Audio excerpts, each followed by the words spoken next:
Vas-y, je tiens. Le plastron avant est posé délicatement.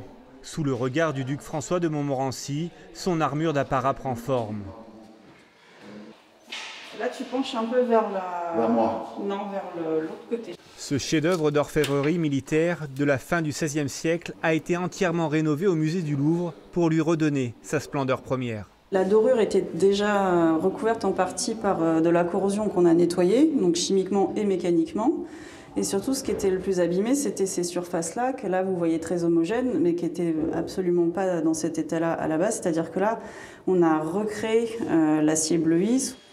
Un socle a même été spécialement construit pour présenter cette pièce. C'est toute une articulation comme des écailles, ce qui permet d'avoir de la souplesse. C'est pour ça que c'est une armure de cavalier, pas une armure de fantassin. Ce qui est compliqué, c'est de retrouver toute la géométrie idéale pour la présentation, qu'elle ne soit pas présentée avec des cassures ou des défauts. Donc ça prend du temps pour faire tous ces réglages. Exposé au Louvre puis au musée de la Renaissance d'Écouen, après 5 ans d'absence, cet objet de prestige revient à Draguignan et sera l'une des pièces maîtresses du musée des Beaux-Arts de la ville. C'est une grande fierté de l'avoir ici.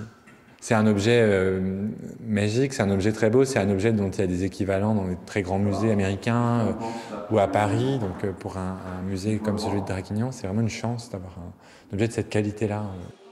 Complètement rénové, ce musée comptera 150 œuvres. Il reste moins d'1 mois avant l'ouverture au public, prévue le 16 novembre.